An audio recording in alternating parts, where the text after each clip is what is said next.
बिस्मिल्लाहिर्रहमानिर्रहीम। मेरा नाम साद नज़ीर है और मैं ब्लू वर्ल्ड सिटी का चेयरमैन हूँ। इसके अलावा governor Punjab social welfare committee का रुकन हूँ और पंजाब में सोशल वेलफेयर के हवाले से मुख्तलिफ़ प्रोजेक्ट्स पर काम कर रहा हूँ। अल्हम्दुलिल्लाह blue world city blue group of companies और एम्पीरियल ग्रुप ऑफ कंपनीज़ के इश्तराक से कायम होने वाला पाकिस्तान का पहला पर्पस बिल्ट टूरिस्ट सिटी है। हमारे ग्रुप्स रियल एस्टेट के अलावा information technology, retail sector, printing sector, food sector, tourism, trading और ऑटोमोबाइल सेक्टर में पिछले 22 साल से अल्हम्दुलिल्लाह कामयाबी की मनाजिल मुसलसल तय कर रहे हैं। मेरे पार्टनर और एम्पीरियम ग्रुप के मालिक नहायत ही मोहतरम चौधरी नदीम एजाज साहब रावलपिंडी के एक काबिल इज़्ज़त घराने से ताल्लुक़ रखते हैं और अपनी इलाकाई सियासत में एक नुमायाँ मकाम रखते हैं। अनफॉर्चुनेटली पिछले 3 दिन से हमारे ग्रुप के बारे में एक गैर मारूफ चैनल ने एक हद तक आमेज़ और बदनीति पर मबनी प्रोपागेंडा शुरू किया हुआ है और वो ये कह रहे हैं कि हमारा group retired senior army officers की सरपरस्ती में रावलपिंडी में एक गैर कानूनी प्रोजेक्ट कर रहा है। मैं एज अ डेवलपर ये तो सोच सकता हूँ कि हमारे राइवल्स गाहे बगाहे हम पर कीचड़ उछालते रहेंगे, लेकिन इस बात का इदराक मैं कतन भी नहीं कर सकता था कि एक पाकिस्तानी शहरी अपने मज़मूम मकासद के लिए हसास अदारों और इनके रिटायर्ड सीनियर आर्मी ऑफिसर्स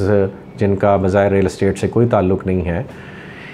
इनके ख़िलाफ़ इस किस्म का जहर उगलेगा। इस चैनल ने पहला इल्ज़ाम ये लगाया कि हमारे पास सिर्फ 34 कनाल ज़मीन है। तो मैं बताता चलूँ कि अल्हम्दुलिल्लाह RDA का जो अप्रूवल का प्रोसेस है उसमें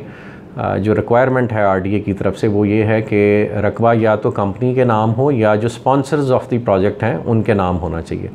तो अल्हम्दुलिल्लाह मेरे ज़ाती नाम पर और चौधरी नदीम एजाज साहब के नाम पर यानी मुश्तरका तौर पर हम दोनों के नाम पर तकरीबन 13,000 कनाल रकबा सिर्फ़ और सिर्फ इस वक्त RDA में प्लानिंग परमिशन के प्रोसेस में इस वक्त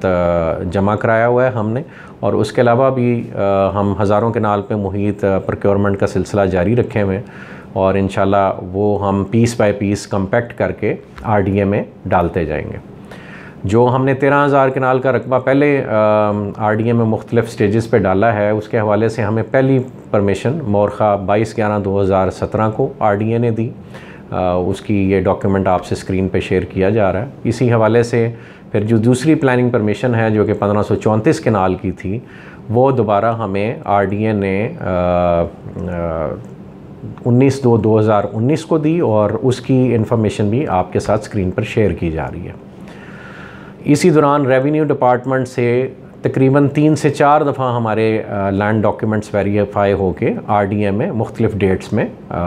दिए गए हैं और उनके डॉक्यूमेंट्स भी हम आपके साथ स्क्रीन पर शेयर कर रहे हैं। महकमों की रवायती सुस्तरवी के बायस हमें अनफॉर्चुनेटली कोर्ट से रजू करना पड़ा और पहले हमने लोअर कोर्ट्स में अप्लाई किया, उससे हमें रिलीफ़ मिला, फिर हमें सेशन कोर्ट से बाकायदा एक ऑर्डर मिला जिसके तहत हम अपने प्रोजेक्ट पे डेवलपमेंट का काम जारी रख सकते थे। मज़ीद बरा ये कि हमने लाहौर हाई कोर्ट से भी इस दौरान रजू किया और पटिशन नंबर 1343-19 हमने दायर की, वो भी आपके साथ स्क्रीन पे शेयर की जा रही है। उस पटिशन के नतीजे में रावलपिंडी डेवलपमेंट अथॉरिटी ने हाई कोर्ट मोअज़्ज़ज़ हाई कोर्ट के सामने एडमिट किया कि जी हम इनकी planning permission like other societies वो कंसिडर करेंगे। अगर ये अपनी पटिशन विदड्रॉ कर लें और हमारे साथ रजू करें दोबारा तो हम इंशाल्लाह इनको बहुत जल्द प्लानिंग परमिशन दे देंगे। तो हाई कोर्ट की इस एडवाइस को फॉलो करते हुए हमने अपने वहाँ से केस विदड्रॉ करके दोबारा RDA से रजू किया और फिर अपना प्लानिंग परमिशन का प्रोसेस हमने अल्हम्दुलिल्लाह ज्वाइन कर लिया। हम इस वक्त RDA से उस प्लानिंग परमिशन और फाइनल NOC के अप्रूवल के लिए इंतज़ार में हैं। हमने अपना लेआउट भी जमा कराया हुआ है, उनकी तमाम जो कोडल फॉर्मेलिटीज़ हैं वो हमने पूरी की हुई हैं और हम इस इंतज़ार में हैं कि बहुत जल्द इंशाल्लाह वो हमें NOC जारी करेंगे। इसी तरह हम इंशाल्लाह अपने मुख्तलिफ़ जो कॉम्पैक्ट पीसीज़ हैं वो RDA में डालते जाएंगे और जो हमारा डिज़ायर्ड साइज़ है अराउंड 100,000 कनाल प्लस वो इंशाल्लाह हम बहुत जल्द अचीव करने में कामयाब हो जाएंगे। जो ये गैर मारूफ चैनल जिसका मैं ज़िक्र कर रहा था उसने जो दूसरा संगीन और शर्मनाक इल्ज़ाम लगाने की कोशिश की है वो ये है कि हम हसास अदारों और उनके रिटायर्ड ऑफिसर्स की ज़ेर सरपरस्ती खुदा न खास्ता फ्रॉड कर रहे हैं। मुझे ये सुनकर भी शर्म आती है कि कोई शख्स अखलाकियात की तमाम हदें तोड़ कर इतना नीचे गिर सकता है और अपने कभी मकासद के लिए काबिल इज़्ज़त अदारे की और काबिल इज़्ज़त ऑफिसर्स के दामन को दागदार करने की कोशिश कर सकता है। सच तो ये है कि हमारे ग्रुप्स का कंसोर्शियम एक फलता फूलता अदारा है जो पिछले 22 साल से मुख्तलिफ़ शोबाजात में मसरूफ़ अमल है। कोई भी मेगा हाउसिंग प्रोजेक्ट उस वक़्त तक मुकम्मल नहीं होता जब तक उसमें तमाम ज़रूरियात ज़िंदगी की सहूलियात मौजूद ना हों, और इसी गर्ज से ब्लू वर्ल्ड सिटी की मैनेजमेंट एजुकेशन और हेल्थ सेक्टर में आज ख़ुद कदम रखने का फ़ैसला कर चुकी, और इसी काविश में हमारी मुलाकात चंद रिटायर्ड सीनियर फ़ौजी अफसरान से हुई जो forces school and college system के नाम से पहले ही अपना ब्रांड अपनी एक फर्म कंसल्टेक्स के ज़रिए उस पर अमल दरामद कर रहे थे। हमारा आपस में मामला तय पाए और हमारा एक जॉइंट वेंचर वजूद में आया, और उस जॉइंट वेंचर के सिलसिले में या उसके फॉलो अप में जो तय पाया वो ये था कि हम इस एजुकेशन सिस्टम की फ़्लैगशिप ब्रांचेस का क़याम पहले ब्लू वर्ल्ड सिटी रावलपिंडी और जो हमारा लाहौर में प्रोजेक्ट है ब्लू टाउन लाहौर, जो कि ऑल्सो अल्हम्दुलिल्लाह LDA से अपनी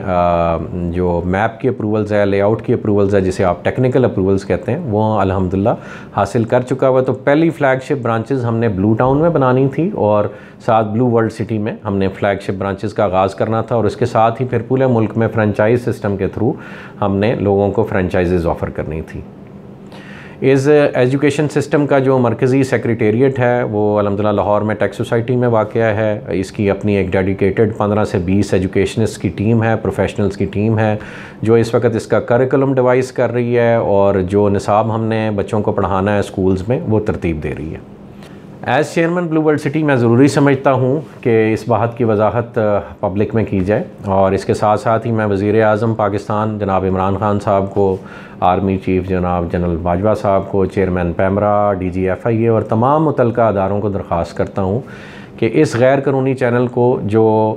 हसास अदारों और उनके सीनियर रिटायर्ड अफसरान के ख़िलाफ़ इस वक्त जहर उगल रहा है और बेबुनियाद प्रोपेगेंडा हमारे ख़िलाफ़ कर रहा है, उनके ज़िम्मेदारों को कानून के कटहरे तक लाया जाए और इस चैनल को फिलफौर बंद किया जाए। हम ज़ाती तौर पे इंशाल्लाह इस चैनल के ख़िलाफ़ कोर्ट में भी जा रहे हैं, और तमाम जो कानूनी कार्रवाई जो कि मुमकिन है वो इंशाल्लाह हम इस चैनल के ख़िलाफ़ ज़रूर करेंगे। आप तमाम अहबाब से गुजारिश है कि किसी भी नेगेटिव प्रोपेगेंडा को अपने तौर पे रेजिस्ट करें, और जो हक़ाइक़ हैं वो हमारे ऑफिसेज़ तशरीफ़ लाएँ, भले मेरे से ज़ाती तौर पे मुलाकात करें, और असल हक़ाइक़ से आप बखूबी ख़ुद वाकिफ़ हों, ना कि किसी प्रोपेगेंडा पे आप ध्यान दें। जज़ाकल्लाह खैर। अस्सलामु अलैकुम।